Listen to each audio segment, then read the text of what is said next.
Let me describe a country to you. It has a population of over 315 million people, each registered, profiled, and tracked.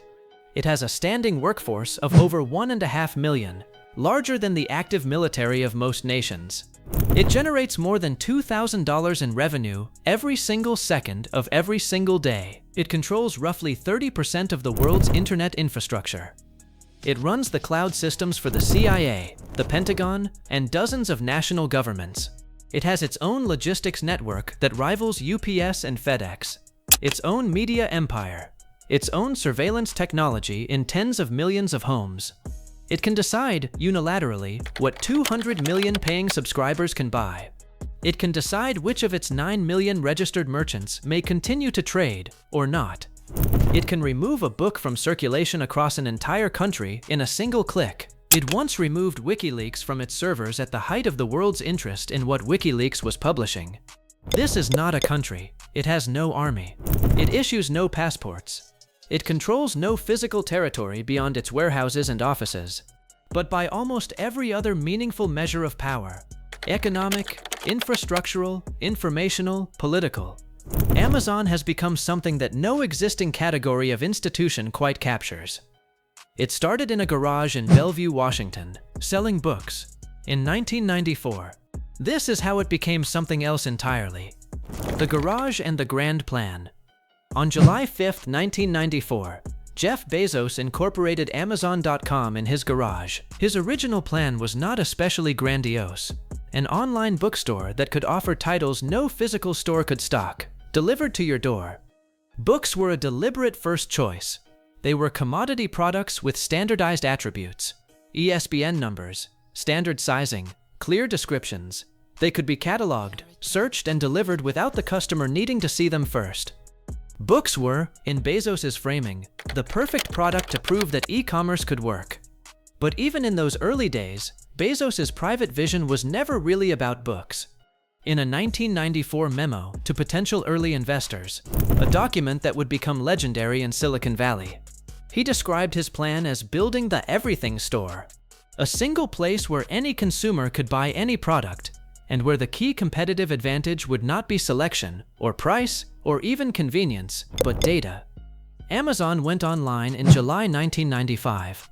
It was profitable almost immediately, not because the margins were good, but because Bezos reinvested every dollar of revenue back into growth. He was building infrastructure, not a business. Warehouses, servers, logistics capacity. He was spending money to build a machine. Wall Street didn't understand it. Amazon was consistently unprofitable through the late 1990s and early 2000s. Analysts called it Amazon.bomb. Short sellers bet heavily against it. Bezos didn't care. He was playing a game measured in decades, not quarters. The strategy that would later make Amazon untouchable was already visible in embryonic form. Sacrifice short-term profit to buy long-term dominance. Build the infrastructure so thoroughly and so cheaply that it becomes impossible to compete with. Then extract value from the position that infrastructure creates. It was the most patient predatory strategy in the history of American capitalism, and it worked beyond anything Bezos could have publicly predicted in 1994. The flywheel. How Amazon builds empires. To understand how Amazon accumulated its extraordinary power, you need to understand a single internal concept that Bezos developed in the early 2000s, and that has driven the company ever since. He called it the flywheel. The idea was this: lower prices attract more customers.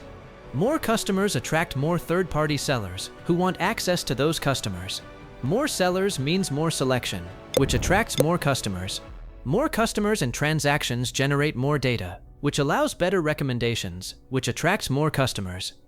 And as customer volume grows, Amazon can spread its fixed costs, warehouses, servers, logistics, across more transactions, which allows it to lower prices further, which attracts more customers. Each element of the flywheel feeds every other element.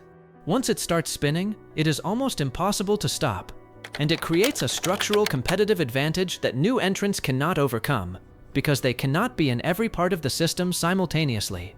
The marketplace trap. B-roll, third-party sellers, small businesses packing orders, positive reviews, then fee notices, Rate increases, listings buried. The flywheel's most powerful and most controversial application was the third-party marketplace. In 2000, Amazon opened its platform to outside sellers. This was described publicly as democratizing commerce, giving small businesses access to Amazon's customer base. It was also a brilliant trap. Once a seller built their business on Amazon, once their reviews, their rankings, their fulfillment infrastructure depended on the platform, they had no leverage. Amazon could raise fees, and the seller had to pay them. Amazon could change its search algorithm, and the seller's visibility would shift overnight. Amazon could launch its own competing product, as it has done repeatedly, using the data from successful third-party listings to design Amazon Basics alternatives, and the seller had no recourse. 19% to 45%. Amazon's cut from third-party sellers, 2014 to 2023. Sellers had no choice. Today, third-party sellers generate 60% of all units sold on Amazon. Amazon collects nearly half of every dollar they earn. The FTC's 2023 antitrust complaint described this as Amazon taxing its own marketplace participants, and noted that because sellers have no viable alternative platform at comparable scale, the fees function as monopoly rents rather than competitive market pricing. AWS, the real Amazon. But the flywheel's most consequential revolution happened not in retail at all. It happened in the basements of Amazon's data centers. In 2006, Amazon launched Amazon Web Services, a suite of cloud computing services that allowed businesses to rent computing power, storage, and networking infrastructure from Amazon rather than building their own. The insight was elegant. Amazon had built enormous server capacity to power its own e-commerce operations. That capacity sat idle for significant portions of each day. Why not rent out the unused capacity? What followed was the accidental creation of the most profitable technology business in history. AWS did not merely capture market share. It created an entirely new category of industry, cloud computing, and then dominated it so completely that every subsequent competitor has been playing catch-up for nearly 2 decades. $107 billion. AWS revenue in 2024, operating at 37% plus margins, generating 60% plus of Amazon's total operating income. AWS today powers approximately 30% of the global internet. Netflix runs on AWS. Airbnb runs on AWS. The majority of the world's startups are built on AWS. Government agencies across dozens of countries run on AWS. The CIA runs on AWS. Here is the critical insight. Without AWS, Amazon's entire retail empire barely breaks even. The warehouses, the logistics, the Prime Video content spend, it all runs at thin or negative margins. AWS is what funds everything. Amazon's retail business is in a sense a loss leader for the world's most profitable cloud platform. The territory, Amazon's physical empire. Countries are defined in part by territory. Physical space that a sovereign power controls, administers, and governs according to its own rules. Amazon's territory does not appear on any political map, but its physical footprint is staggering. Amazon operates over 1,000 fulfillment, sortation, delivery, and data center facilities in the United States alone. Many of its fulfillment centers are among the largest buildings ever constructed by human beings. A single facility in Shreveport, Louisiana, covers over 1 million square feet. Inside, the rules are Amazon's rules. The monitoring is Amazon's monitoring. The pace of work is set by Amazon's algorithms. The surveillance state inside the warehouse. Inside Amazon's facilities, workers are subject to a level of surveillance and algorithmic management that has no parallel in the history of employment in a democratic country. Every worker carries a scanner. The scanner tracks every item picked, every second of movement, every pause. The system, internally called the Time-Off Task Monitor, flags workers who are not actively scanning for more than a defined threshold. Too many flags, and the system automatically generates a disciplinary action, not a manager, the system. A 2024 U.S. Senate investigation found that Amazon warehouses recorded injury rates nearly twice the industry average. It found that Amazon's own internal research, a project called Project Soteria, had identified a direct link between Amazon's speed requirements and injury rates, and that senior leadership had denied requests to ease those requirements. The injuries continued. The speed did not drop. 2.6 putes, higher injury rate at Amazon warehouses versus to the rest of the U.S. warehousing industry. 53% of all U.S. warehouse injuries occur at Amazon, despite Amazon employing 36% of warehouse workers. Ring, the surveillance network. Amazon's physical empire extends beyond its own facilities. Through its Ring doorbell camera subsidiary, acquired in 2018, Amazon has installed surveillance infrastructure in tens of millions of American homes. Ring cameras feed footage to Amazon's cloud. Amazon has partnered with over 2,000 law enforcement agencies across the United States, creating a private surveillance network that covers vast swaths of American residential neighborhoods. Police can request footage from Ring camera owners, and Amazon facilitates those requests. No government built this network. No public vote authorized it. Amazon built it, marketed it as a home security product, and created the largest privatized neighborhood surveillance system in American history. The economy within the economy. Countries have economies. Amazon has one inside America's economy, and it is growing faster than the economy around it. Amazon's revenue streams have become so diverse that describing it as a retailer is like describing a country as a place with a post office. Yes, technically accurate, catastrophically incomplete.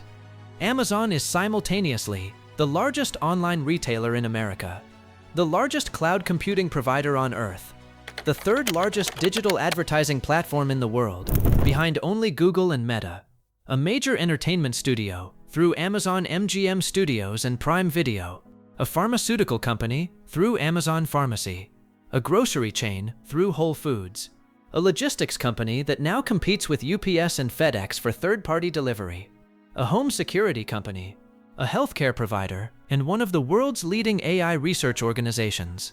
B-roll, rapid montage, Amazon Prime Video shows, Whole Foods Store, Amazon Pharmacy app, Ring camera, Amazon Alexa, Amazon delivery drone.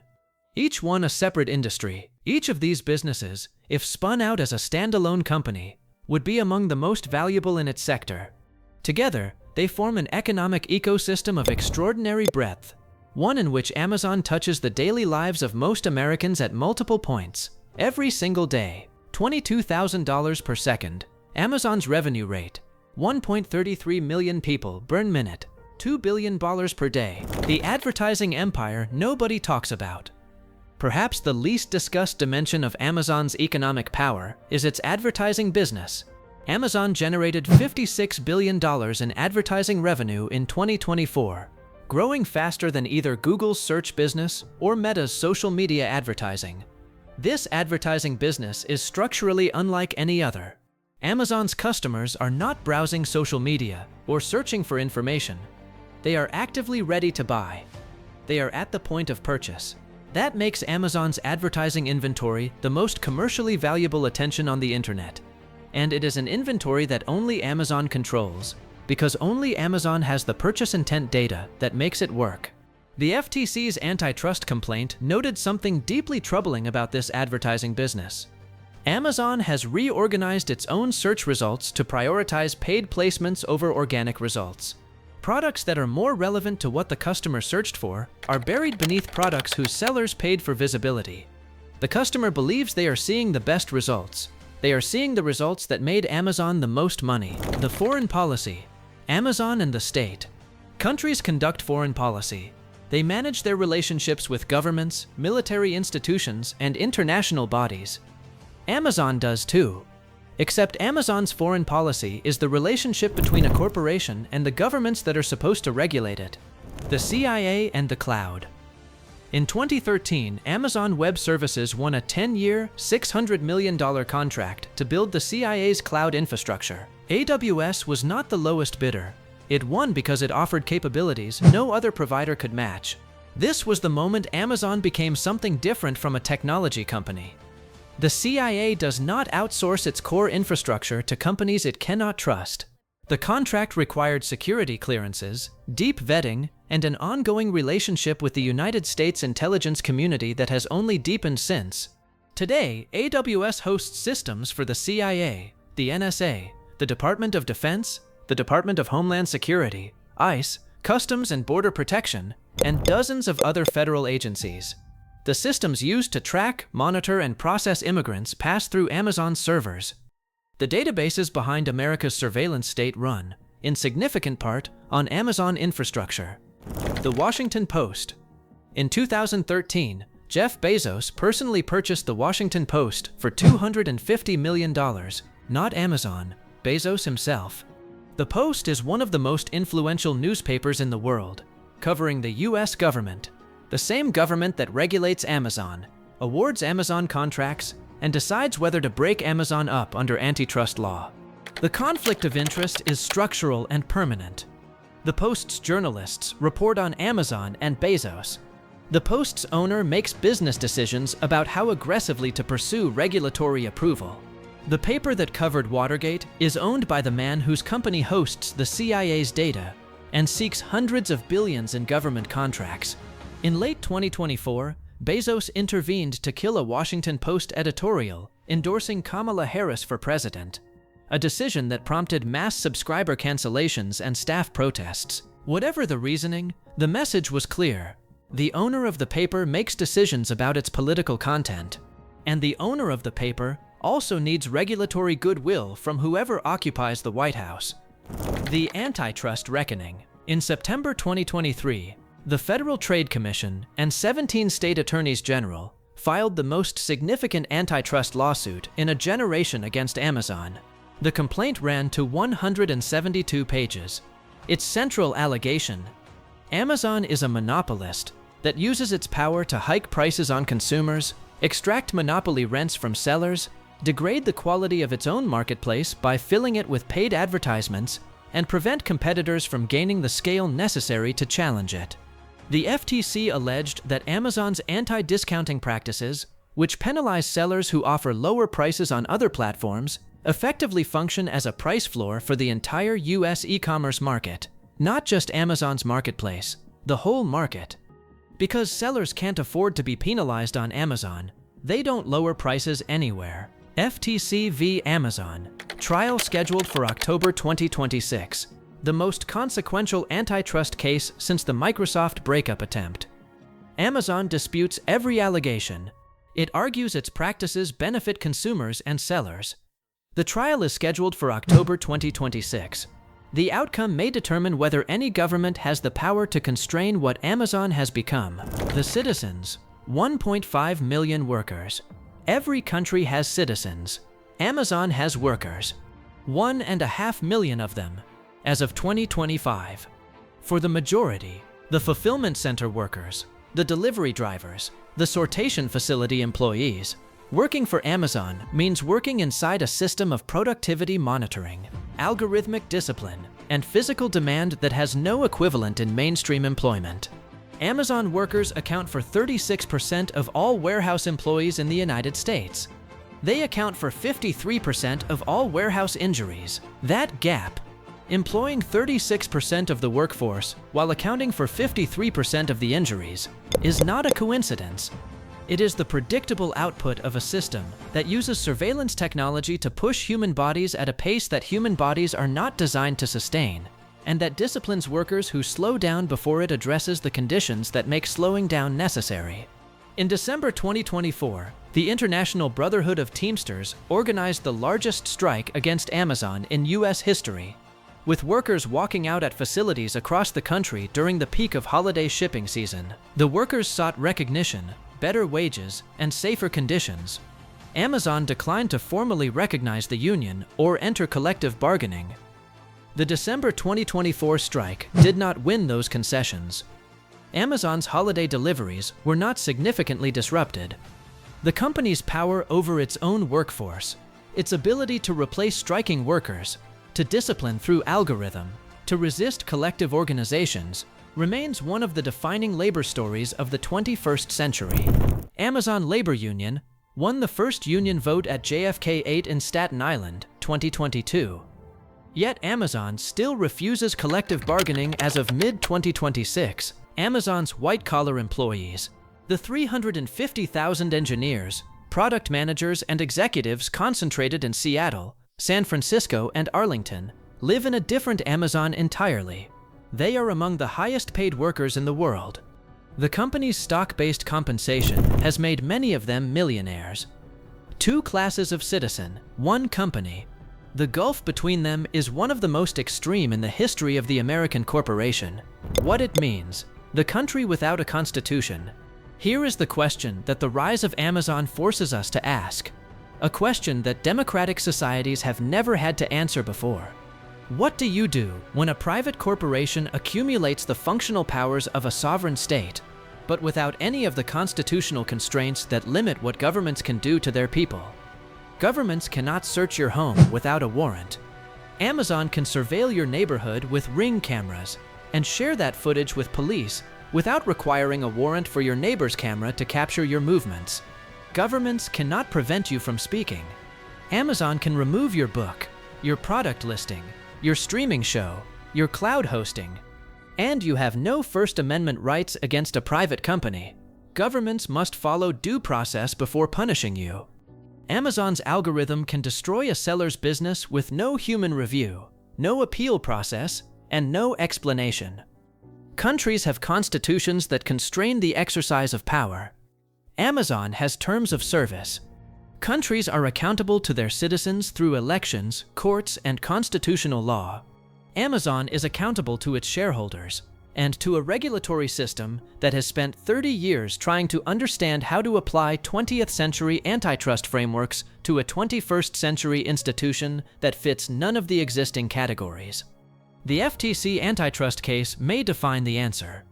If the courts find that Amazon has illegally maintained its monopoly power, and if they order structural remedies, breaking up the marketplace from the logistics operation, separating AWS from retail, forcing Amazon to stop using third-party seller data to compete against those sellers, the result could be the most significant transformation of the American economy since the AT&T breakup in 1984, or Amazon might win. The company has extraordinary legal resources, powerful political relationships, and a genuine argument that its practices have delivered lower prices and greater convenience to hundreds of millions of consumers. That argument is not wrong. The question is whether the benefits delivered to consumers justify the costs imposed on sellers, workers, competitors, and democratic accountability. No country has fully answered that question yet. The trial in October 2026 may be the beginning of an answer. Jeff Bezos started with a garage and some boxes of books. He had a plan that barely anyone took seriously, and a name he almost didn't use. He nearly called it Cadabra. 30 years later, the company he built earns $22,000 every second. It runs the internet's infrastructure, hosts the intelligence agencies of governments, employs more people than most nations have in their armies, and sits at the center of a web of economic, political, and informational power that no existing law was designed to govern. Amazon is not a country, but it is something that our existing frameworks for competition law, for labor rights, for press freedom, for democratic accountability were not built to handle. Something genuinely new. The word we use for that kind of institution matters, because the word shapes the question, and the question shapes what we do about it. What word would you use? Subscribe to Greg Ledger for more stories about the corporations, systems, and hidden forces reshaping how power works in the 21st century. Drop a comment with your answer to the question, is Amazon a company, a monopoly, or something we don't have a word for yet? The best comments get pinned. And if you haven't seen our McDonald's Real Estate Secret episode, the story of how the world's biggest burger chain is actually a property empire, that's linked on screen now. If you enjoyed this story and want more deep dives into corporate collapses, billionaire empires, financial frauds, business scandals, and the hidden money systems shaping our world, subscribe to Greg Ledger and turn on notifications so you don't miss the next investigation. Thanks for watching, and I'll see you in the next one.